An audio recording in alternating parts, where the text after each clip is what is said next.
Mindy, Delphina, Roy.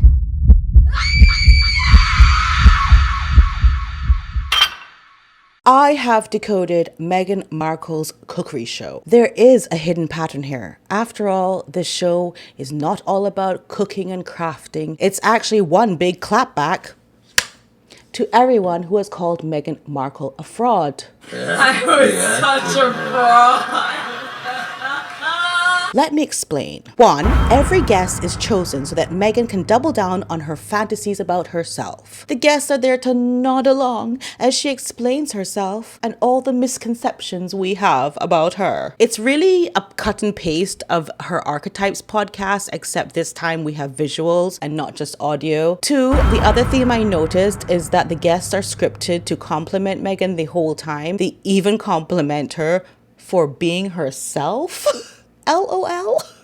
And 3, every episode has some kind of hint as to a business project or business idea. Merching Meg. In this video, we will analyze those patterns and then I will give my opinion as to what I think the episode should have really been about. Then I will rate the episodes as to how the guests survived Meghan Markle's behavior. As in, if the guests managed to stand up to Meghan Markle's bullying, they will get a 10 out of 10. If they let Meghan walk all over them, they would get a 0 out of 10. And then everything in between. Ready? Action! Let's go.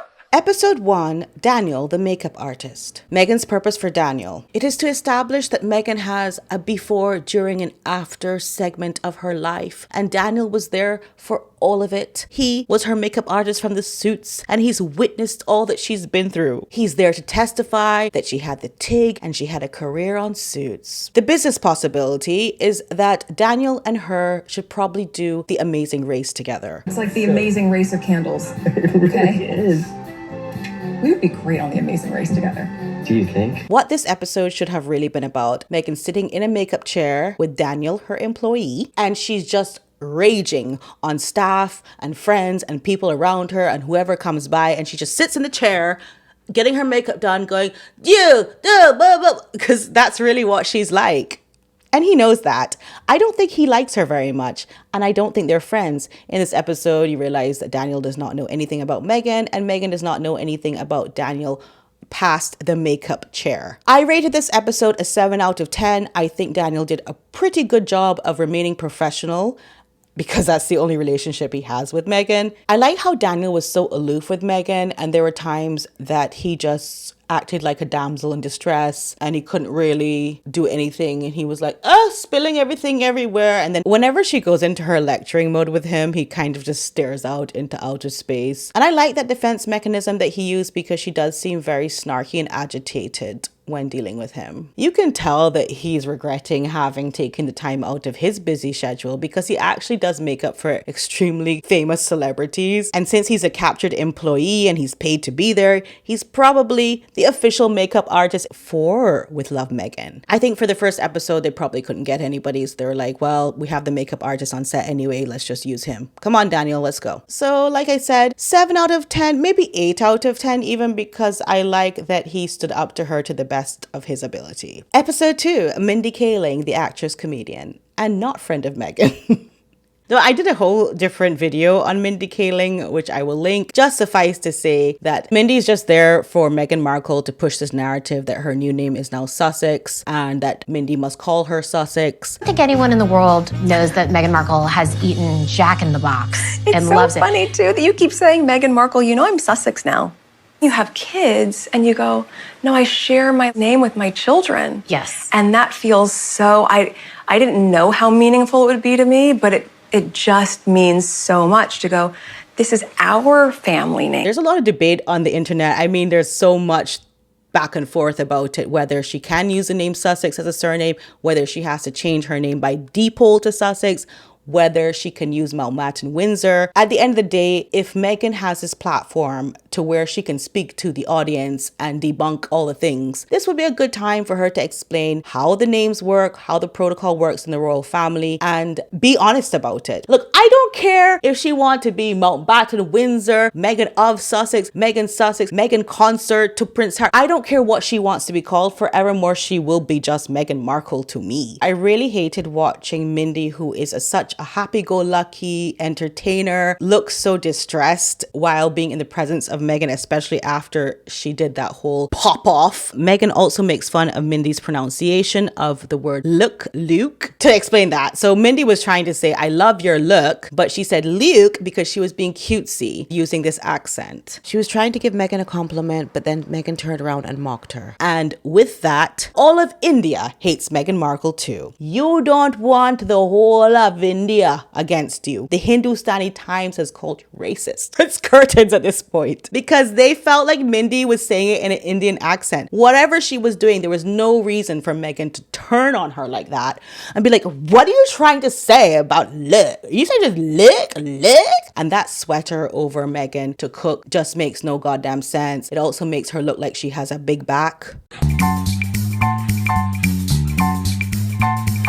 Big back, big back, big back, big back. The business possibility here, it seems like Meghan is trying to tell Mindy not to hire party planners, that she, Meghan, can do it herself. So I don't know if Meghan is trying to explain that she's going to some kind of party planner business. I don't know if this is a clap back at Catherine's parents who made a fortune in that business of party planning and party products. But again, you can look back at my last video. Mindy has a daughter called Catherine.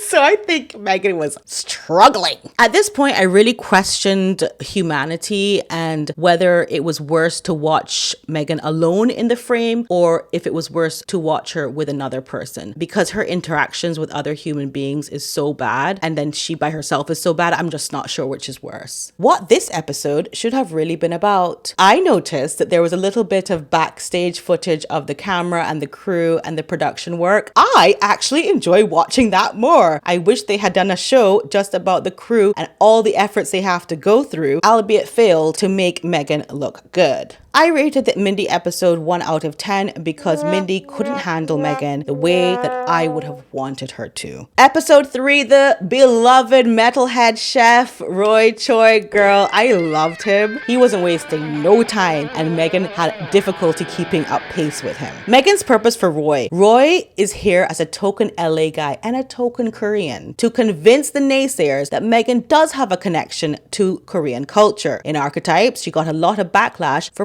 plagiarizing a cartoon about a little girl who was taken to a Korean spa. She brings up the spa again, but Roy just ignores her and says there's really great food in Koreatown. Meghan comes across very annoying here, and like I said, Roy Choi don't have no time for that. She tries to be cute or funny, but he ignores her, which is good because she's just making up stories anyway. I'm trying not to use the word liar, but she's a fantasist, a fictionist, if you will. I also did a video on Roy Choi, which I'll also link, but he also started trolling her in the end, which I love for him, and he said that he enjoys listening to this death metal, which she was like, oh, what is that? While butchering, and she was like, oh, double, what is that? By the way, and I was gonna say this for the end, but I might as well just tell you all right now because you know I have to tell you all everything. The girl spent a grand total of £130,000 on clothing for this show. Business possibility. Chef Choi, in the most forced voice ever, mentions that he and Meghan should open a restaurant together.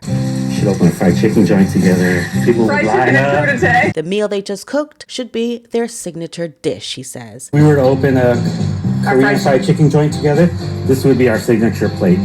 But he doesn't mean that because it's literally fried chicken and radish. And he wouldn't go into business with her anyway. I think he was told to say that because it's a theme in all these episodes. What business could Meghan Markle do? What this episode should have really been about. Since she's still so obsessed with pushing this Korean spa narrative, let's get her an ice bath and just put her in it and roll footage. I rated this episode 8 out of 10. Roy Choi, you did good. You stuck to your guns, you did your thing, and you trolled her at the same time.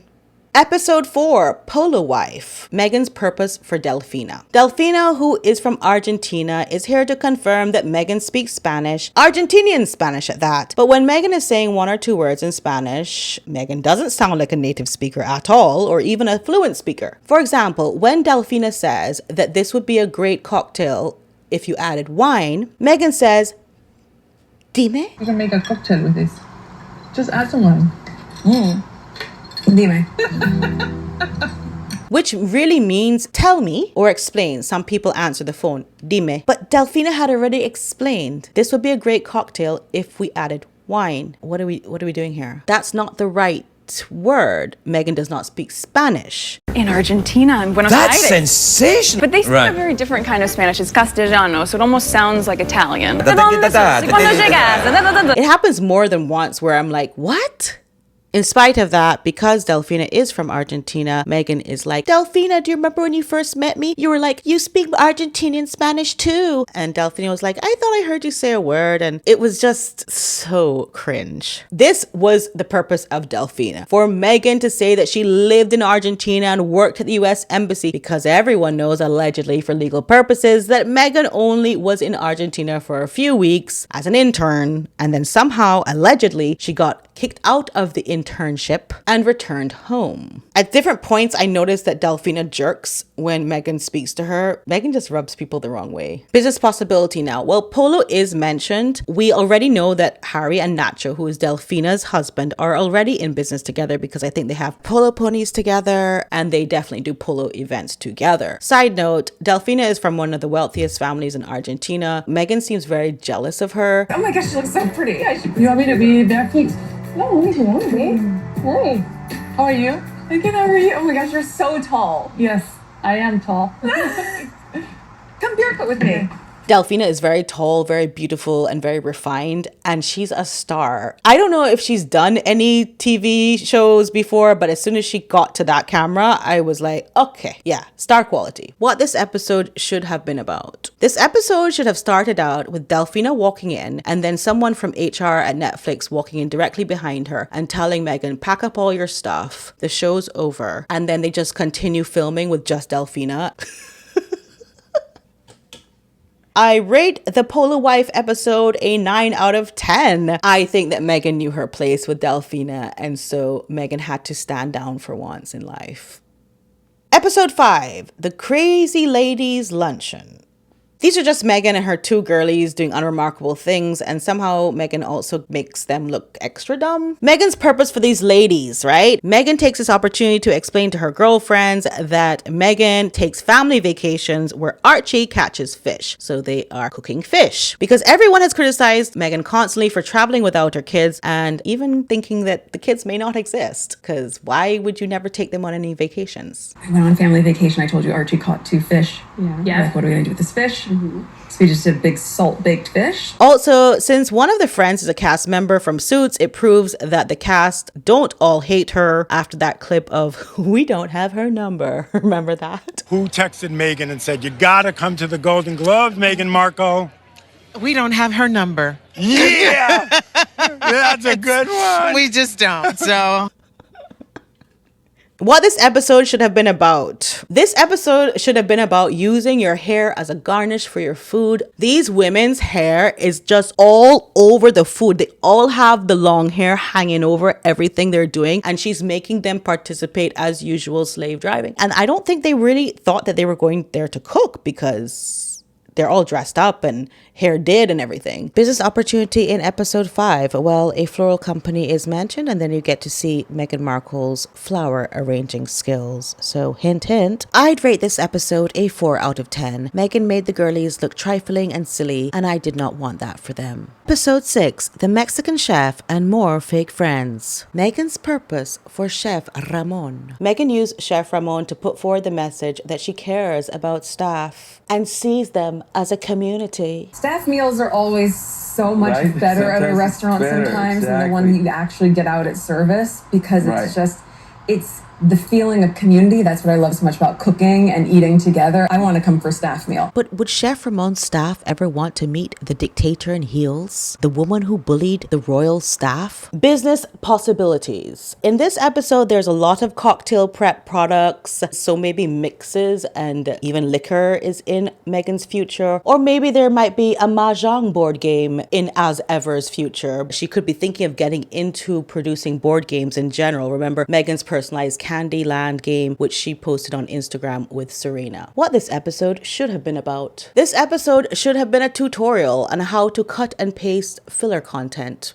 because it's an exact replica of the last episode with the two girlies. The episode is identical. maybe content creators would like to know how to do that when they run out of ideas. I rated this episode an 8 out of 10. Chef Ramon was able to keep Meghan Markle at bay, even though she was extremely flirtatious in this episode, almost like she was in heat or something. She was so flirtatious with the cameraman and every man on set. It seems like she is in her element with men. And since she was in such high spirits because of that, the girlfriends managed to keep her nasty attitude at bay as well. Episode 7, Asian cosmetic guru Vicky. She owns Tasha Cosmetics. The purpose for the cosmetics guru, who is a very accomplished entrepreneur, is for Meghan to tell her that she worked as a bartender in Chicago while she was at Northwestern, honey, doing 2 degrees. I had a job when I was in college working in a bar in Chicago. Really? Yeah. Like doing 2 majors, and then like, I'll go to Chicago and I'll just go and make extra money and I'll be the coat check girl. And this was important because, as you know, people were saying that they don't think that Meghan graduated from Northwestern or did 2 majors in the subjects that she said she did them in, because they don't offer it at Northwestern. I really should have guessed that Meghan was going to bring up Northwestern because the episode opens with her wearing a Northwestern sweatshirt. The other purpose is that the makeup guru started her business in order to heal her own skin. So Meghan starts telling her how she went through something that tried to break her, and she has learned that she can be healed too, just like the skin can be. Pray tell, Meghan, what tried to break you? Maybe Meghan is giving the royal family this advice because she tried to destroy them. And maybe she's telling them that they can heal. Even to the end of the episode, Meghan says, Been through a lot. Stop with the victim narrative already. The business possibility here, I'm thinking it's coffee. I know you're going to say that she already tried that and all sorts went wrong with it. You know, the lead in the coffee, the slave labor, that kind of stuff. But it's Meghan, and she thinks everyone has to forget her mistakes. But yeah, the coffee has featured prominently in every episode. Also, Vicky, the guru, used to work in Starbucks corporate. And Meghan makes a cup of coffee for Vicky and is looking for her approval. So I think this might also be in the works. What this episode actually should have been about is Meghan Markle teaching the makeup guru how to super glue your friend's eyelids shut. I'm sure Vicky has never seen super glue used on eyelashes before. That would have been a good episode, no? Yes? I rated this episode a 6 out of 10. I love Vicky. I really wanted to know more about her because I've actually purchased Tasha Cosmetics and I really love them. But Meghan kept interrupting her and she sort of allowed it to happen. Or maybe it was an editing thing. But I just wish she had stood her ground and was able to assert herself a little bit more. Episode 8, Alice Waters. Well, I've already done a video on Alice Waters because an article came out where it said that Alice Waters said that Meghan cannot cook and had the crew doing everything for her on the show, which was very disappointing. Meghan's purpose for Alice Waters. Alice Waters is there so that Meghan can tell her how she's missed California so much and the quiche and the salad that they make reminds her of home. Meghan is trying to be all things to all people, and it's sad. Whatever happened to all the fast food you ate at home? How long has Meghan been back in California? Not like 5 years? The other thing Meghan takes the opportunity to bore Alice Waters with is that Meghan's calligraphy is not real, and that she swirls and stuff and she doesn't know why she does it, and that she got a B- in calligraphy in school because everyone's been mocking Meghan's calligraphy online and saying that she's in fact not a professional calligrapher as she had claimed to be. Business possibilities. Well, this whole episode is about Meghan's new business as ever, or American Riviera Orchard. But since they had not secured the trademark, thank you for the love and support. And here we go. There's a business. Because she hadn't secured the name. She couldn't say what it was. So crazy.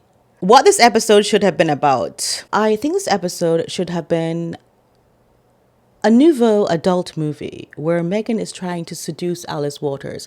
It is extremely creepy. And it's got a lot of magic in it. I feel like you're watching me fall in love. It's very, very awkward. I'm so sorry. I'm blushing. You're speaking my language. Meghan is obsessed with Alice Waters. So I think this episode should have been some kind of romantic thing going on, and then Harry's over in the corner watching it because he does appear in this episode, but he don't look happy. I rated this episode a 10 out of 10. Alice is the first guest who forces Meghan to do the tasks that Meghan is trying to make her do. You can do it. Great. Just really hard. And it's really good for getting out a little anxiety. Which I think was projection, because I think it was Alice who was very frustrated at that moment. And cut. It's a wrap. That is the review of episodes 1 through 8. 45% is the final rating, which means that subtract and carry the 1. 55% bullying for Meghan. At the end of the day, I love you. Thank you so much for watching me. If you like this video, please put a thumbs up. Please don't forget to subscribe and press the bell notifications. I love you all so much. I love you.